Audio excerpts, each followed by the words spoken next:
우리 성경 말씀을 같이 찾아서 읽겠습니다. 오늘 성경 말씀은 히브리서 13장 8절의 말씀입니다. 히브리서 13장 8절의 말씀을 우리 같이 읽어보시겠습니다.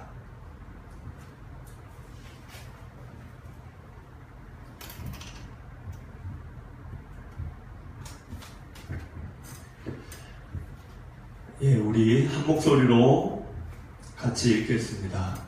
예수 그리스도는 어제나 오늘이나 영원토록 동일하시니라. 아멘.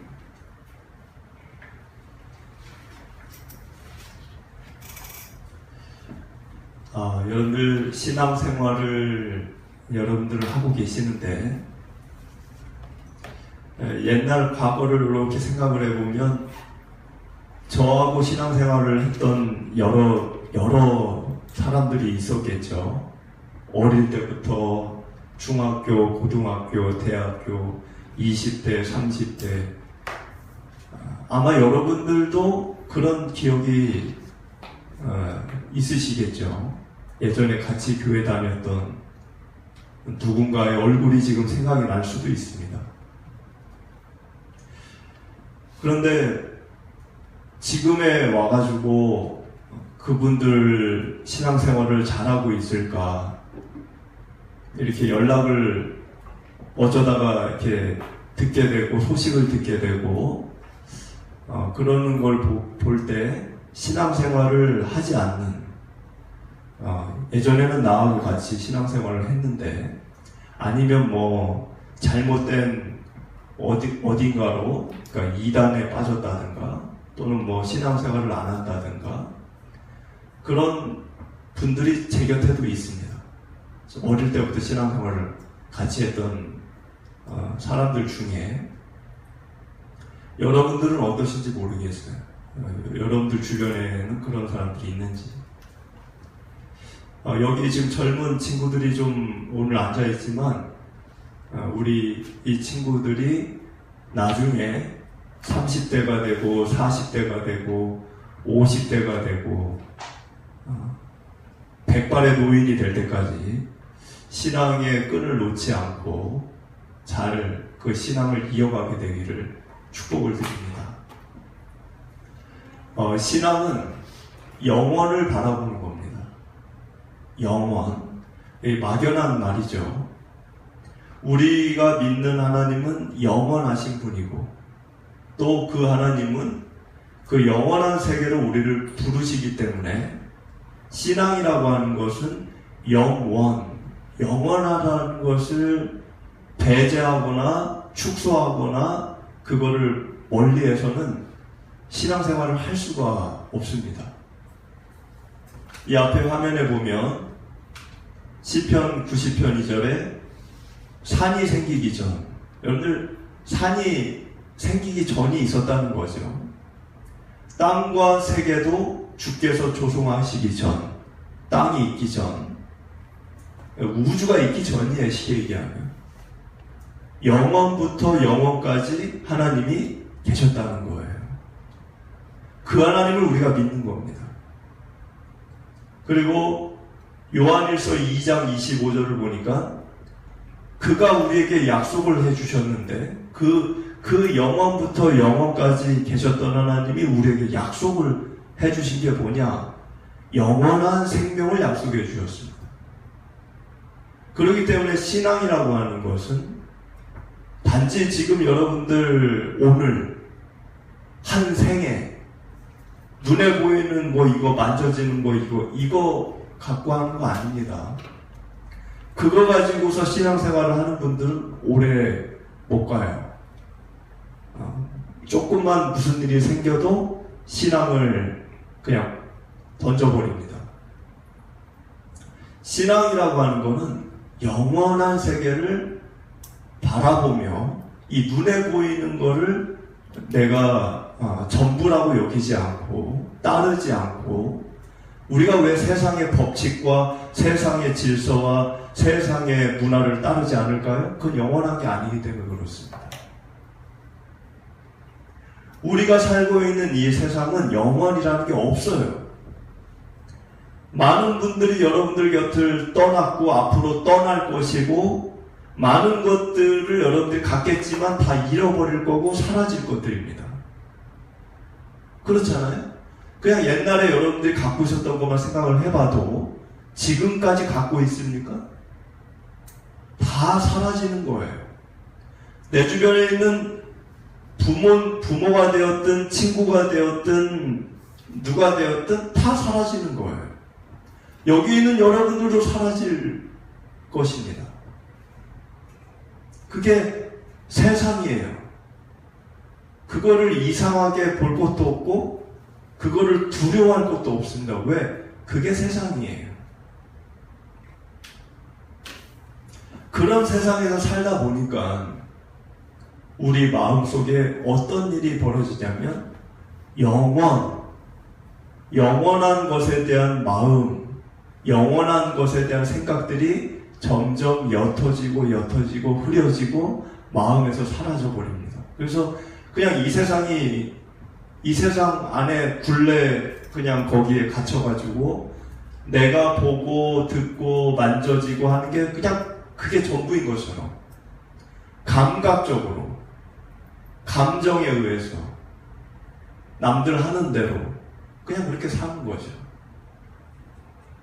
그런데 성경은 비록 몸은 우리가 유한한 세계에 살고 있고 또 내 주변에 있는 것 그리고 심지어 나도 소멸에 가지만 소멸에 가는 거예요. 여러분들 아기가 태어나면 그때부터 죽어가는 겁니다. 하루하루가 죽어가는 거예요. 사람은 모든 게 소멸해 가는 거지만 그 세상 속에 내가 거하고 벗어날 수 없이 그 안에 머문다 할지라도 성경이 얘기하는 거는 영원한 세상에 대하여 눈을 내가 거기를 바라보고 그 세계를 이 땅에서 동경하고 사모하고 그럴 때 우리는 하나님을 알게 되고 우리 신앙은 커지고 깊어질 수 있다라고 하는 게 성경의 결론입니다. 아무리 과학이 발달을 했어도 여러분들 지금 AI 많이 발달했죠? 그럼 AI가 우주의 크기를 측량할 수 있나요? 우주의 크기를 측량을 못합니다. 아무리 과학이 발달했어도 우주조차 정확히 그 크기와 규모를 측량을 못해요. 우주보다 계산하기 어려운 게 뭔 줄 아세요? 우주보다 어려운 거 계산하기 그게 영원이에요. 영원을 무슨 수로 계산하고 측량할 수가 있습니까? 영원, forever, 영원, 그러면 거창하고, 엄청 커 보이고, 끝이 없어 보이지만, 오늘 말씀은 그 영원을, 바라보고, 그리고 그 영원에 거하고, 또 그리고 그 영원의, 세계를 내 마음속에 간직하고, 그렇게 사모하고 사는 사람은 오늘 짧은 하루를 살아도 오늘 하루가 아니라 오늘 1시간 오늘 한 1분 그것을 산다 할지라도 그 짧은 영원에 비하면 얼마나 짧습니까? 1분이. 근데 그 짧은 그 시간 내게 주어진 그 시간을 소중히 여기며 살게 된다는 것이 오늘 읽게 될 말씀의 내용입니다. 그러니까 영원한 시간이 내게 있다고 해서 나 이 시간이 많아. 영원을 갖고 있어. 영원이 내게 있어. 그러니까 영원히 그 많은 시간이 있다고 해서 내게 주어진 1분, 1시간을 함부로 사용하거나 멋대로 내키는 대로 마음대로 쓰지 않는다는 거예요. 오늘의 1분을 소중히 여길 수 있는 사람, 내가 1분이든 1시간이든 10분이든 많은 사람들 속에서 살죠. 그들을 만나고 그들과 대화도 나누고, 그게 뭐 가족이 되었든 아니면 친구가 되었든 아니면 전혀 모르는 사람이 되었든, 여러분들이 지난 한 주도 보면 날마다 누군가를 만나셨죠. 누군가를 만나고 누군가와 대화를 나누고 누군가와 시간을 보내고, 희노애락이라는 게 거기서 다 나오는 거잖아요. 희노애락, 즐겁고 기쁘고 슬프고 그 모든 것들이 사랑 속에서 나오시잖아요. 사람과 만나다가 기쁘고, 사람과 만나다가 화도 나고, 사람 때문에 슬프기도 하고, 그 시간을 소중히 여길 수 있는 사람, 그 사람이 영원을 간직하고 얻을 자격이 있는 사람이라는 것입니다. 영원한 시간이 있다고 해서 그렇게 막 주어진 시간을 함부로 쓰지 않는다는 거예요. 많은 분들이 생을 마감하고 돌아가시기 전에 가장 많이 후회하는 거, 그거를 뭐 네이버에 쳐보기만 해도 나오죠. 조사가 다 끝났기 때문에. 죽기 전에 사람들이 가장 후회하는 거, 그게 뭘 것 같아요? 돈 많이 못 번 거? 뭐 내가 뭐 여행 많이 못 다녀본 거? 뭐 먹고 싶은 거 많이 못 먹어본 거? 그거 후회하지 않습니다. 네이버에만 쳐봐도 나와요. 이미 조사가 끝났어요. 죽기 전에 사람들이 제일 많이 후회하는 게, 그동안 살면서 사람들과의 유대관계에 소홀했던 거, 그리고 감사하다라는 표현을 그 감사한 감정을 억누르고 지내면서 감사하다는 표현을 못했던 거, 그 중에서도 가장 최고로 많은 사람이 후회한 거는 사랑한다는 말을 못했던 거, 그것 때문에 후회한다고 합니다. 아직 저는 생을 마감하지 않아서 경험으로는 모르겠지만 저보다 먼저 돌아가신 분들이 그랬다 그래요. 영원한 세상을 바라보는 이들은 오늘 당장 예배 마치고 여러분들 나가면 사람들 누군가 만날 거 아니에요. 오늘 당장 내가 만나는 사람, 그게 모르는 사람이 되었든 가족이 되었든 누가 되었든, 그들을 만나고 대하게 될 때 내 마음에 그 사람이 들든 안 들든, 그 사람의 겉모습을 먼저 보는 게 아니고 그 사람 속에 나처럼 영원한 영혼이 있다는 것을 먼저 생각하고 보는 것입니다. 흔히 사람들을 볼 때 여러분들은 첫인상, 겉모습, 성격, 외모 이런 거 보죠. 안 볼 수는 없겠죠. 그런데 신앙에서 우리가 사람을 볼 때는 그 사람 속에, 그 사람이 뭐 장애가 있든 뭐가 어떻게 됐든 간에 그 사람 속에 나와 같은 영원한 영혼이 그 사람 안에 있다는 것을 먼저 봐야 합니다. 그 사람의 이미지를 보는 게 아니고 그 사람의 외모를 보는 게 아니에요. 그러면 사람은 내가 좋아하는 사람은 좋아하겠지만 안 그럴 수 있는 사람이 너무 많은 거죠.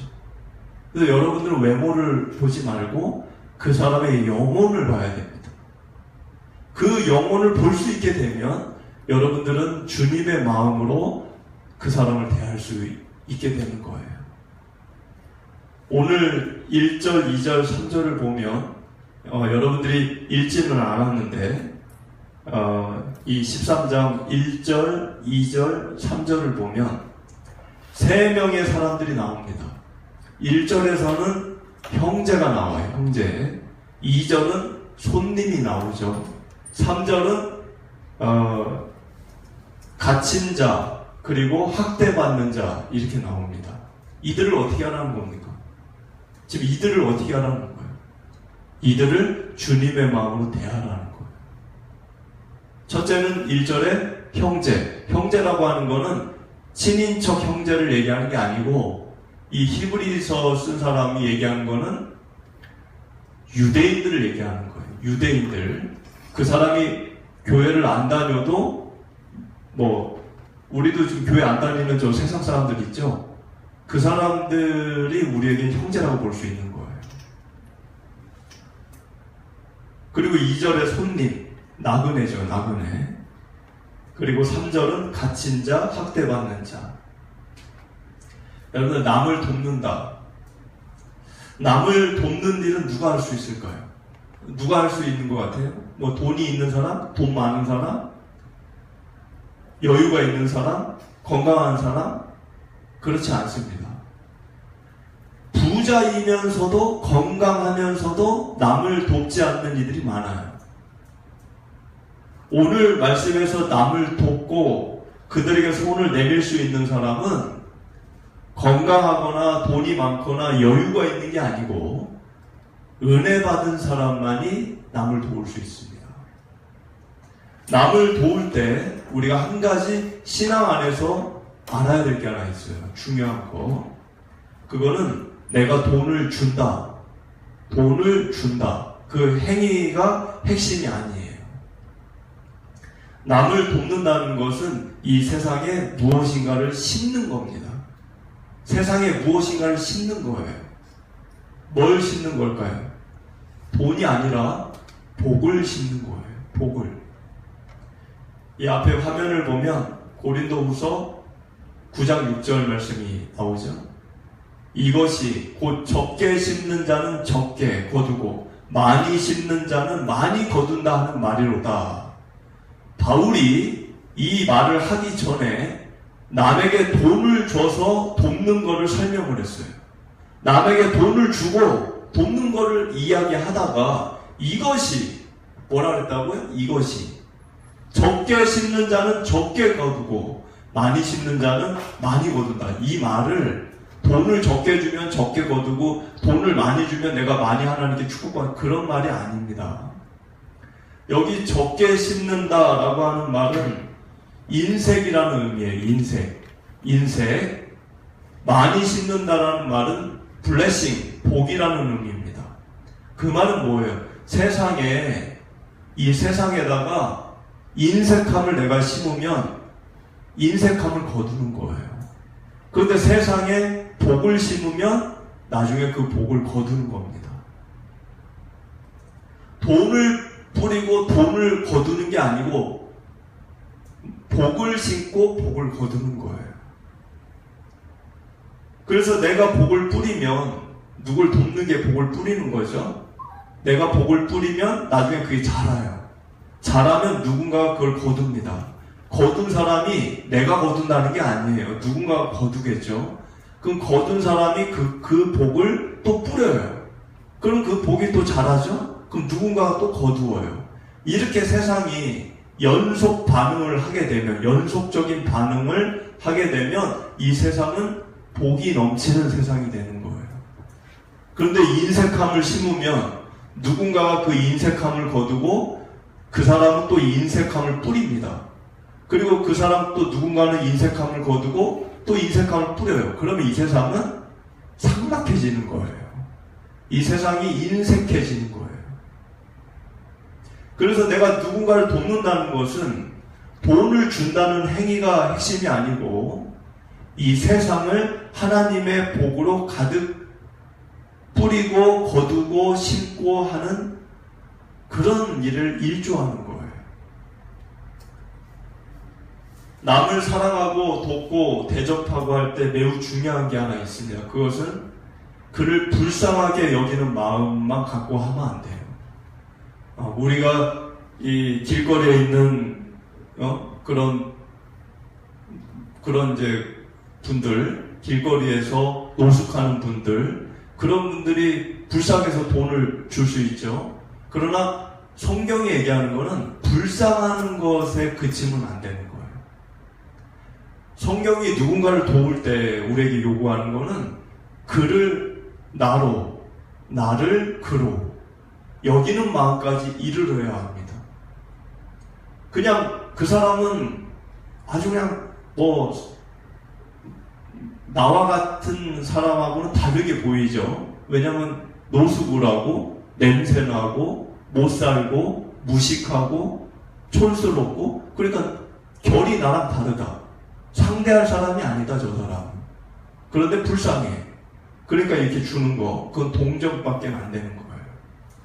성경이 얘기하는 남을 돕는 것은 그를 나로, 나를 그로 여기는 마음까지 가는 걸 얘기하는 겁니다. 왜 그럴까요? 우리는, 성경이 얘기하는 거는 우리 이 세상 사람들 포함해서 우리는 한 지체입니다.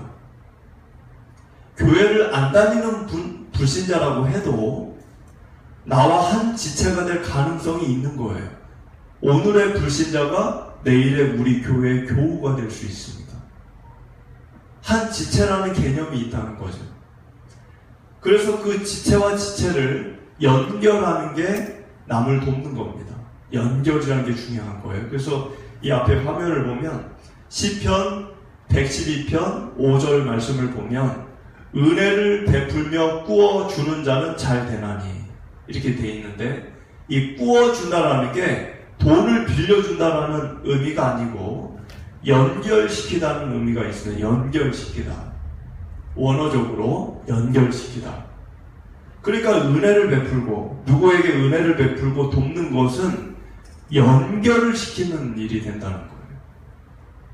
돕는 이는 내가 아니에요. 내가 설령 그 사람에게 돈을 줘도 내가 돕는 게 아닙니다. 돕는 이는 하나님 한 분이에요. 내가 아니에요. 아, 내가 했어. 그거 아니에요. 돕는 이는 하나님 한 분이고, 나는 뭡니까? 나는 연보라고 하는 건 좀 어려운 말이지만 돈을 주는 거죠. 내가 돈을 줘서 내가 돕는 게 아니고 하나님이 도우시는 분이고, 나는 그저 하나님의 은혜, 그 하나님의 은혜를 그 사람에게 연결시켜 주는 거예요. 내가 도구가 돼서. 나는 연결자예요, 연결자. 은혜를 베풀고 도우시는 분은 하나님이고, 나는 그저 그 사람에게 그 하나님의 은혜를 돈을 줌으로 연결을 시켜주는 것을 하는 것 뿐일 겁니다. 그러니까 나는 돈을 줘놓고도 어깨에 힘을 주거나 목에 힘을 주거나 내가 했어 라는 말을 할 수가 없는 거예요. 또 하나 중요한 것은 고아나 과부나 나그네와 같은, 아까도 여기 지금 손님이라고 2절에 나와 있지만 나그네, 고아, 과부, 이런 약자들을 우리가 도울 때 그를 돕는다 이렇게 생각을 하지만, 그보다 우리가 명심해야 될 거는 그 행위를 하는 내가 영적으로 볼 때는 고아고 과부고 나그네라는 걸 알아야 합니다.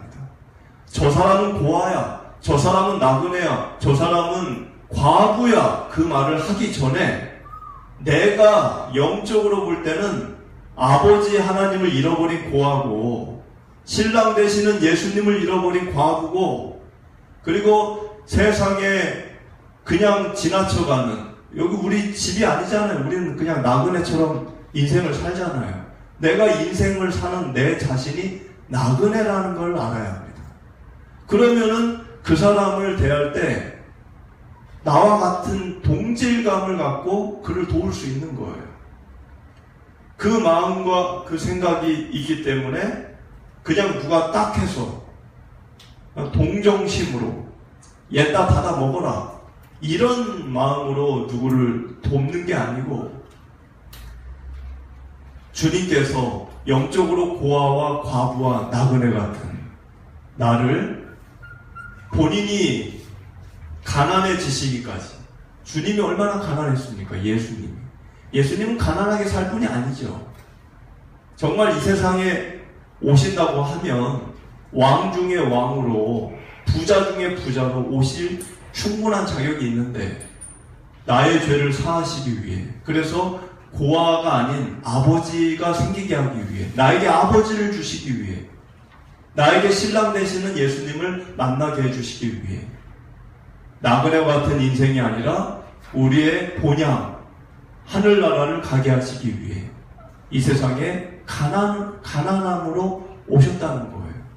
예수님 그분이.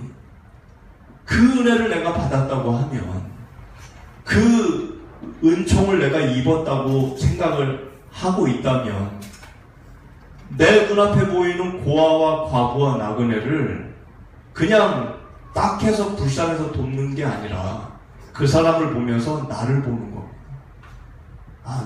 나도 그렇지. 나도 저 사람 같은 사람이지. 그런 마음으로 나를 그를 나로 여기고 돕는 거예요.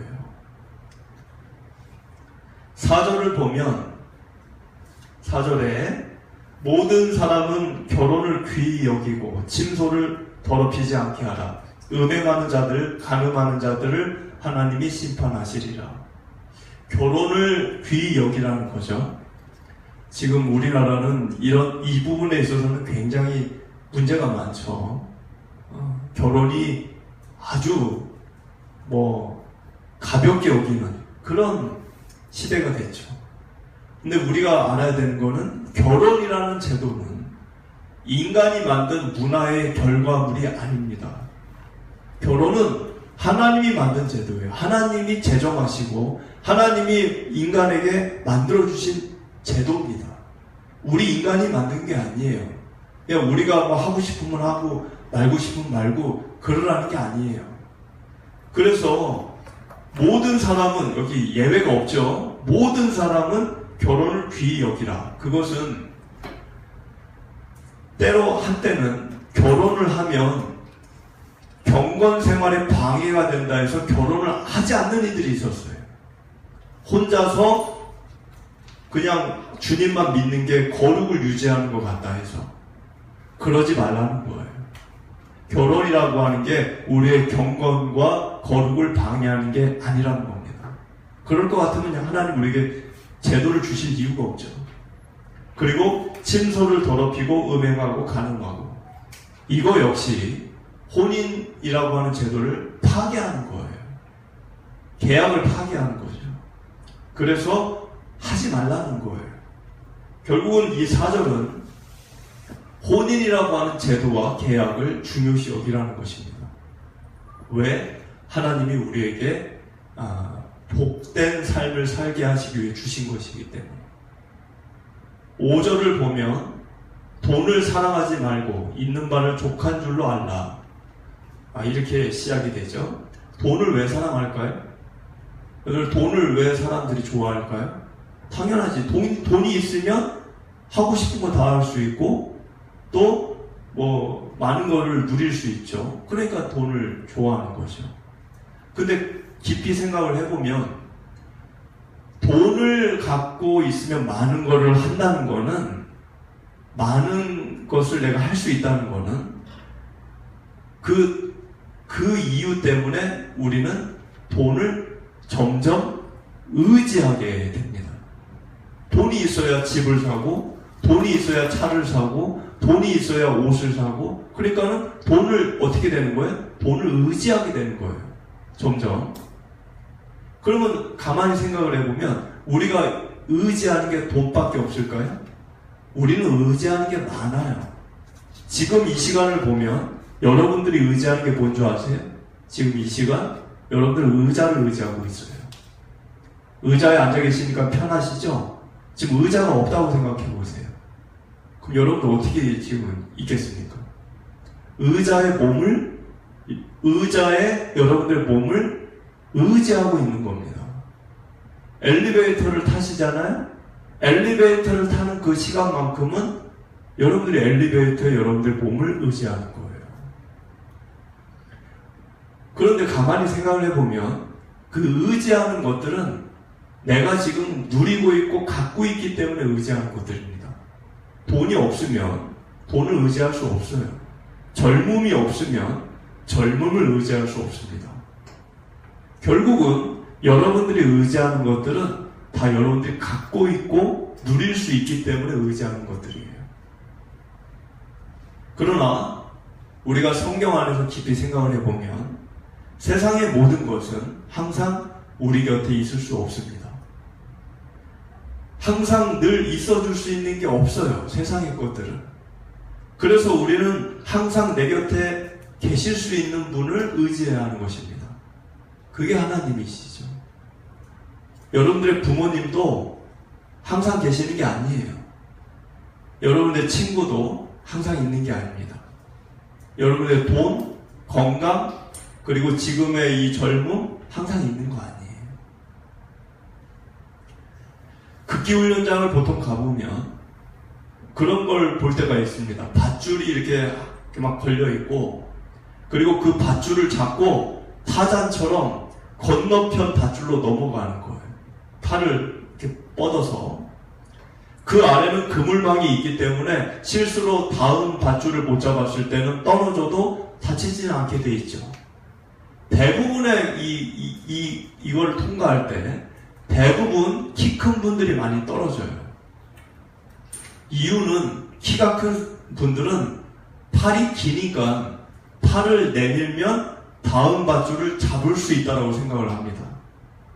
그런데 이 밧줄은 사실은 사람이 손을 뻗어서 잡을 수 있는 그런 간격으로 세팅이 되고 만들어진 게 아니에요. 그러니까 키 큰 분들은 자기 팔을 믿고 내뻗었다가 무게중심이 앞으로 쏠리면서 떨어지는 거예요. 사실 그 밧줄은 사람이 잡을 수 있는 게 아닌 거죠. 그럼 어떻게 이 밧줄을 잡게 돼 있나? 내 몸을 던져야 됩니다. 그게 반동이 됐든 그게 점프가 됐든 내 몸을 던져야 되는 거예요. 그냥 이 밧줄을 잡고 있으면서 다음 밧줄을 손을 내민다고 잡히는 게 아니에요. 그러니까 내가 갖고 있는 좋은 것, 내가 지금 갖고 있는 좋은 거를 의지하고 있으면 오히려 그것이 나를 추락하게 할 수 있다는 것입니다. 하나님을 믿고 하나님을 의지하고 내 몸을 던질 필요가 있는 거예요. 6절을 보면 그러므로 우리가 담대히 말하되 주는 나를 돕는 이시니 내가 무서워하지 아니하겠노라. 이게 점프예요. 이게 점프라고요. 주는 나를 돕는다. 내가 갖고 있는 이 팔, 나는 팔이 길어. 나는 뻗으면 저거 잡을 수 있어. 내가 갖고 있는 거를 의지하면 떨어지는 거고, 내가 갖고 있는 걸 의지하지 말고 내 몸을 던질 때, 근데 그냥 던지는 게 아니죠. 6절을 보니까 주는 나를 돕는 이시니 내가 무서워하지 아니하겠노라. 이 마음을 갖고, 주님을 신뢰하는 마음을 갖고 여러분들이 불투명한 내일을 모르죠? 불안하니까. 여러분들 왜 사람이 불안한 줄 아세요? 그 불안의 이유를 얘기해주면, 사람이 왜 불안할까? 왜 잠이 안 올까? 왜 마음이 늘 좀 이렇게 안정이 안 될까? 그것은 사람에게 자유가 있기 때문에 그런 거예요. 여러분들 절벽에 서 있잖아요? 절벽에 서 있으면 불안합니까? 안 불안합니까? 내가 절벽 끝에 서 있으면 불안하죠. 왜 불안할 것 같아요? 그냥 떨어질 것 같아서? 그게 아니에요. 높아서? 그것도 아니에요. 왜 아파트 꼭대기에 서 있고 절벽에 서 있으면 불안하냐면 내 안에 자유가 있기 때문에 그래요. 어떤 자유? 내가 한 발짝만 내디디면 떨어질 수 있어요. 내가 몸을 조금만 이렇게 움직일까 저렇게 움직일까 할 자유가 있죠? 근데 잘못 움직이면 내 몸이 휘청거려서 떨어질 수 있어요. 내 안에 자유가 있기 때문에 불안한 겁니다. 높아서가 아니에요. 그 앞에 자유가 없는 로봇을 갖다 놓잖아요? 자유가 없는 로봇. 두려울까요? 두려워하지 않을까요? 두려워하지 않습니다. 불안하지 않습니다. 왜? 자유가 없기 때문에. 근데 왜 하나님은 이런 자유를 우리에게 왜 주셨을까요? 하나님은 두려워라고 준 게 아니에요. 하나님이 아담에게 주신 자유는 두려움이 없는 자유였어요. 그때는. 그런데 아담이 죄를 짓고 나서 우리의 이 모든 게 파괴됐습니다. 하나님의 뜻대로 내 자유를 쓸 수가 없게 됐어요. 하나님의 뜻대로 내 자유를 100% 하나님의 뜻대로 쓸 때는 두려움이 없었어요. 왜? 하나님의 뜻대로 살면 죽음이라는 걸 겪을 일이 없기 때문에. 그런데 죄를 짓고 난 인간은 자유가 파괴됐어요. 오염되고, 그리고 이 자유라고 하는 게 인간 안에 있는 자유가 왜 이 기형화가 된 겁니다. 기형이 돼버린 거예요. 그래서 우리는 자유를 갖고 있지만 죄도 엄청 짓죠. 자유를 갖고 있지만 하나님의 뜻대로 쓰지 않아요. 그런 자유를 갖고서는 세상에서 불안을 안 갖고 살 수가 없는 거예요. 내가 얼마든지 실수할 수 있고, 내가 얼마든지 잘못된 판단을 할 수 있고, 내가 얼마든지 잘못된 결정을 내릴 수 있기 때문에. 여러분들이 결정 내린 일이 한 번도 실수한 적이 없습니까?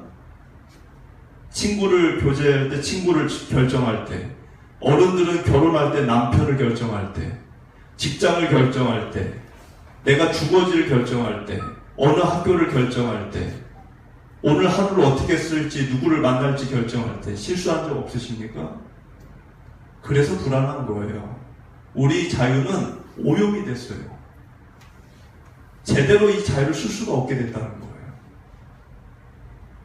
그런 우리들에게 6절은 나는 나를 믿을 수가 없기 때문에, 내 팔을 믿을 수 없기 때문에 주를 믿고 무서워하지 말고 몸을 던지라는 거예요. 성경을 보면 다윗 보고 골리앗과 싸우라고 그러죠? 그게 말이 안 되죠. 꼬맹이, 이 초등학생, 다윗은 그때 초등학생 나이에요. 그 초등학생 되는 애한테 그 어른도 그냥 어른이 아니고 거인 같은 어른하고 싸우라는 게 말이 됩니까? 그런 거는 해서는 시키면 안 되는 거죠. 근데 하나님이 싸우라고 하지를 않나. 아니면은 그 가나안 정탐을 10명이 갔는데 그 10명이 와가지고 저 가나안 사람들 정탐하고 보니까 거인들의 거인들, 우리는 거기에 비하면 덩치가 메뚜기 같아요. 무서워서 저기 가지도 못하겠어요. 그런데 그런 무서워하는 그 이스라엘 사람들에게 거인과 같은 가나안 사람들하고 싸워라. 하나님이 왜 그런 상식적으로 이해가 안 되는 거를 시킬까요? 다윗 보고 골리앗과 싸우라고 그러고. 그럼 하나님이 너 싸우다가 죽어라. 그러라고 시키는 걸까요? 그런 게 아니죠. 하나님께서는 그런 걸 시킬 때 이기게 해주겠다라는 약속이 그 안에 전제가 이미 담겨져 있는 거예요. 하나님에 대한 신뢰가 있으면 반대로 생각할 수 있는 거죠. 여러분들이 죄와 싸우는 게 참 힘들죠. 근데 하나님은 죄와 싸우라고 하죠. 그럼 왜 싸우라고 할까요? 이길 수 있기 때문에. 죽으라고 싸우라는 게 아닙니다. 그래서 여러분들이 세상을 두려워하지 마시라는 거예요. 그리고 7절과 8절 마지막입니다. 하나님의 말씀을 너에게 일러주고 너희를 인도하던 자들을 생각하며 그들의 행실의 결말을, 이 말은 여러분들로 얘기하면 여러분들 주변에 믿음이 좋은 분들, 또 혹은 나하고 직접 관계는 없지만 매스컴이 됐든 어떤 방송이 되었든 뭐가 되었든 책이 되었든 그런 방법으로 늘 존경해왔던 신앙을 갖고 있던 분들, 그분들이 나에게 미친 영향력, 선한 마음들, 그분들의 삶, 그분들이 돌아가실 때 인생의 마지막 모습, 그분들이 남겨놓은 빈자리를 맴도는 그런 여운과 메시지, 이런 것들을 본받으라는 거예요. 저도 존경하는 분들이 있습니다. 이미 돌아가신 목사님들 중에 몇 분이 계세요. 제가 이름을 다 얘기하지는 않겠지만 그 존경하는 분들의 발자취와 인생과 그분들이 죽기 전에 신앙인들에게 남겨줬던 유언의 말씀들을 가슴에 새기고 있어요. 저만 그렇게 하라는 게 아니고 여러분들도 그렇게 하라는 거예요. 그 7절이 너희를 인도했던 자들을 생각하고 너희에게 말씀을 일러준 자들을, 그들의 결말은 그들의 마지막 죽을 때 그 모습, 그거를 본받으라는 거예요. 그래서 여러분들이 결국에는 나중에 누군가가 여러분들을 존경하는 사람이 되게 하는 자리까지 가셔야 합니다. 왜 우리가 그걸 할 수 있을까요? 8절에 있는 말씀처럼 예수님은 어제나 오늘이나 영원토록 동일하신 분이기 때문에 그렇습니다. 내가 존경했던 그분들에게만 역사하시고 그분들에게만 함께 하시고 그분들의 인생에서만 놀라운 일을 이루신 예수님이 아니에요. 어제나 오늘이나 내일이나 동일한 예수님이에요. 그분들에게 함께 하신 예수님이 여러분들에게 얼마든지 함께 할 수 있습니다. 똑같은 아니면 더한 놀라운 역사로. 그래서 우리는 그 이전에 먼저 나보다 인생을 살았던 그 훌륭한 내 존경이 되는 그런 분들, 그분들을 존경을 하는 거에 머무르는 게 아니라 그분들에게 역사하신 예수님의 그 손을 잡고 여러분들이 누군가에게 귀감이 되고 존경이 될 수 있는 자리까지 이르시기를 축복을 드립니다. 아멘. 그 주님 바라보시며 귀한 등불처럼, 이 세상이 어둡잖아요. 이 어두운 세상에 등불처럼 밝혀나가시는 곳곳에서 그런 신앙의 여정 되기를 축복을 드립니다.